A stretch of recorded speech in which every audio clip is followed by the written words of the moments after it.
नमस्कार, मैं अनिल आइतान। इस वीडियो में आप NMMS नवंबर 2022 सेट ए के पार्ट 1 मेंटल एबिलिटी टेस्ट के question number 16 to question number 30 को सॉल्व करना सीखेंगे। आइए अब हम इन क्वेश्चंस को वन बाय वन सॉल्व करते हैं। क्वेश्चन नंबर 16 में है, यदि किसी व्यक्ति का जन्म 1980 के फरवरी महीने के अंतिम दिन हुआ तो नवंबर 2022 तक वह कितने जन्मदिन मनाएगा। तो देखिए 1980 क्या है, एक लीप वर्ष है और लीप वर्ष में फरवरी महीने में जो दिन होते हैं वो 29 होते हैं, यानी अंतिम दिन जो होता है वो 29 तारीख को यानी 29th डे को होता है। तो अब इसका जो जन्मदिन है हर 4 साल बाद आता है। तो इसका अर्थ ये हुआ कि 1980 के बाद जो पहला जन्मदिन है वो 1984 को मनाएगा और उसके बाद वो अगला जन्मदिन 88 को मनाएगा, 1988 को, फिर 92 को, फिर 1996 को, फिर 2000 में और उसके बाद 2004 में, 8 में, फिर 2012 में, फिर 2016 में, फिर 2020 में और क्या है कि 2022 तक। तो 2022 तक क्या आएगा, 2020 आएगा। तो अब हम देखते हैं कि ये कितने जन्मदिन हो गए, 1 2 3 4 5 6 7 8 9 10। तो इस प्रकार वो 10 जन्मदिन मनाएगा। तो यह मान है वो ऑप्शन 3 में है। इस प्रकार ऑप्शन 3 बिल्कुल सही है। क्वेश्चन नंबर 17 में है, 8 और 9 बजे के बीच किस समय घड़ी की दोनों सुइयां एक सीधी रेखा में होंगी परंतु संपाती नहीं होंगी, यानी एक दूसरे के विपरीत होंगी। तो इस क्वेश्चन को सॉल्व करने की ट्रिक ये है, सबसे पहले हमें जो दोनों समय दिया गया है, पहला समय देखना है। पहला क्या है, 8 बजे। तो 8 बजे दोनों सुइयों के बीच में मिनट के सापेक्ष में अंतर क्या है, तो मिनट की सुई 12 पर होगी और घंटे की सुई 8 पर होगी। तो इस प्रकार इन दोनों सुइयों के बीच में जो अंतर होगा वो 20 मिनट का अंतर होगा। कितना अंतर होगा, 20 मिनट का होगा। और दोनों सुइयां सीधी रेखा में होने के लिए दोनों सुइयों के बीच में 30 मिनट का अंतर होना चाहिए, यानी वो दिखने में 30 मिनट दिखे। तो यानी इनका अंतर कितना रहेगा, 30 में से इसको घटा दो तो वो हमारे पास कितना आ जाएगा, 10 मिनट। यानी अब मिनट की सुई घंटे की अपेक्षा 10 मिनट जब अधिक चलेगी दोनों सुइयां सीधी रेखा में हो जाएंगी। तो इस प्रकार मिनट की सुई को घंटे की सुई की अपेक्षा 10 मिनट अधिक चलने में कितना समय लगेगा वो हमें ज्ञात करना है। तो उसके लिए हम 60/55 से गुणा करेंगे, किसकी, 10 मिनट की। तो इसको अब हम सोल्व करते हैं। ये 5 पे काटेंगे, 11 5 55, 5 दूनी 10, 60 को 2 से गुणा करेंगे तो 120/11 आ गया। तो इसको सोल्व करेंगे तो ये हमारे पास 10 सही 10/11 आएगा। इस प्रकार समय जो आया है 8:10 सही 10/11 मिनट पर दोनों सुइयां सीधी रेखा में होगी। यह मान ऑप्शन 2 में है। इस प्रकार ऑप्शन 2 बिल्कुल सही है। Next question number 18 and question number 19 के लिए निर्देश हमें यह दिया गया है, निम्नलिखित श्रृंखला का ध्यानपूर्वक अध्ययन करें और नीचे दिए गए प्रश्नों के उत्तर दें। ये हमारे पास एक श्रृंखला दे रखी है, इसका अध्ययन करके हमें क्वेश्चन नंबर 18 और क्वेश्चन नंबर 19 को सॉल्व करना है। दी गई उपयुक्त श्रृंखला में ऐसी कितनी संख्याएं हैं जिनके प्रत्येक के तुरंत बाद एक अक्षर है और तुरंत पहले एक प्रतीक है। 5 के पहले क्या है, एक प्रतीक है और बाद में एक अक्षर है। तो यह समूह 1 है। तो इस प्रकार इसका मान हुआ 1। तो यह मान है वो ऑप्शन 1 में दिया गया है। इस प्रकार ऑप्शन 1 बिल्कुल सही है। नेक्स्ट क्वेश्चन 19 में है, दी गई उपयुक्त श्रृंखला में ऐसे कितने प्रतीक हैं जिनके प्रत्येक के तुरंत बाद एक अक्षर आए और तुरंत पहले एक संख्या आए। ये हमारे पास यहाँ पर है।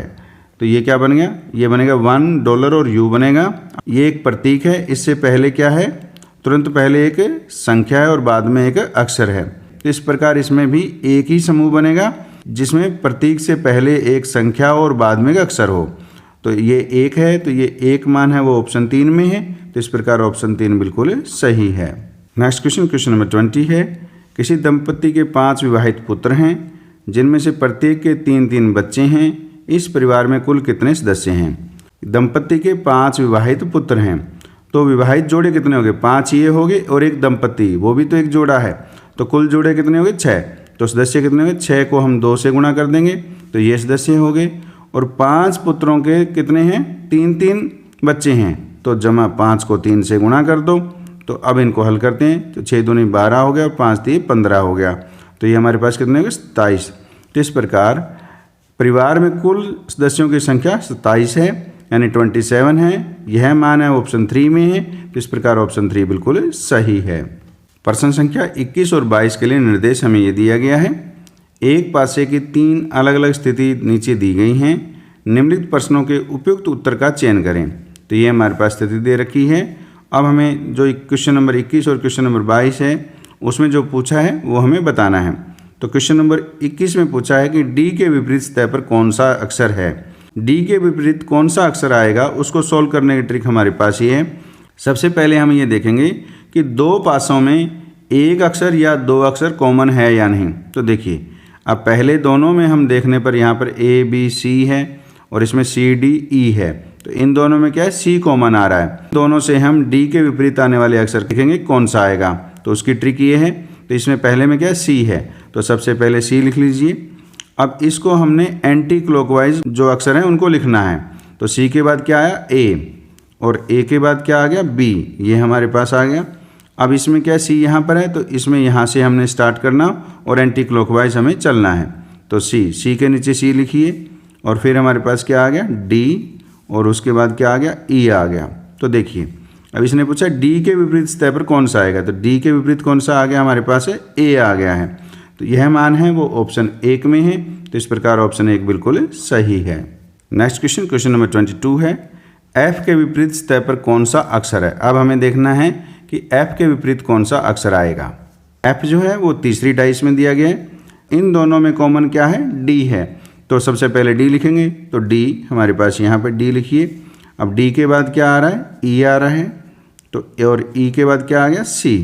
तो अब इसमें कॉमन क्या है डी है। तो डी के नीचे डी लिखिए और डी के बाद क्या आएगा बी आएगा, और बी के बाद क्या आ गया एफ आ गया। यानी देखिए बी के बाद एफ आ रहा है यहाँ पर। तो यानी हमने इनको एंटी क्लॉकवाइज लिखा। तो देखिए एफ के विपरीत अब कौन आ गया यहाँ पर, वो कौन सा है सी है। तो इस प्रकार एफ के विपरीत सी होगा। अब हम देखते हैं कि यह मान कौन से ऑप्शन में है। सी जो है वो ऑप्शन 4 में है। इस प्रकार ऑप्शन 4 बिल्कुल सही है। Question number 23 to question number 26 के लिए निर्देश हमें ये दिया गया है।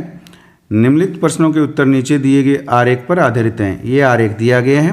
तो क्वेश्चन नंबर 23 में है वे अध्यापक जो वैज्ञानिक नहीं हैं परंतु कलाकार हैं किस अक्षर द्वारा प्रदर्शित किए गए हैं। अध्यापक को ये जो आयत है वो प्रदर्शित कर रहा है, कलाकार को ये कर रहा है, और ये जो आयत है वो वैज्ञानिक को कर रहा है। तो अब हमें देखना है कि वे अध्यापक जो वैज्ञानिक नहीं हैं। तो वैज्ञानिक का एरिया ये जो आयत है वो हमें छोड़ देना है, परंतु कलाकार हैं तो कलाकार के साथ देखना है। तो अध्यापक और कलाकार में जो ई है वो कॉमन है। तो यह ऑप्शन 3 में है। तो इस प्रकार ऑप्शन 3 बिल्कुल सही है। वे वैज्ञानिक जो अध्यापक और कलाकार हैं, यानी जो वैज्ञानिक भी हों, अध्यापक भी हों और कलाकार हों, यानी तीनों में आए, उस अक्षर को हमें देखना है। तो देखिए तो तीनों में जो आ रहा है वो क्या है जी आ रहा है। ये अध्यापक में भी है, वैज्ञानिक में भी है और कलाकार में भी है। तो इस प्रकार अक्षर जी है वो अध्यापक, वैज्ञानिक और कलाकार को प्रदर्शित करता है। तो जी है वो ऑप्शन 2 में है। तो इस प्रकार ऑप्शन 2 बिल्कुल सही है।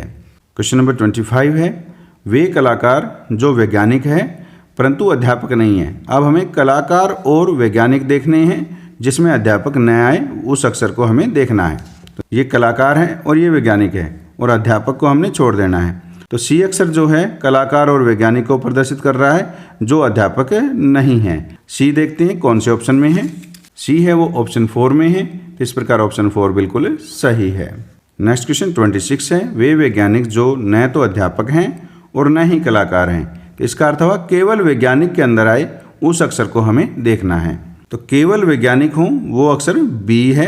ये बी अक्षर जो है वो केवल वैज्ञानिक को प्रदर्शित कर रहा है जो न तो कलाकार हैं और न ही अध्यापक हैं। तो अब देखते हैं बी है वो कौन से ऑप्शन में है।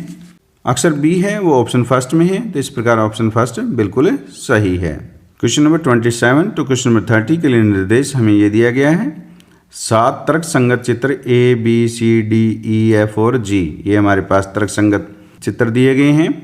निम्नलिखित में से प्रत्येक प्रश्न में 3 वर्गों के बीच संबंध दर्शाने वाला सर्वश्रेष्ठ चुनें। अब हमारे पास प्रश्न दिए गए हैं, इसमें 3 वर्गों का समूह दिया गया है।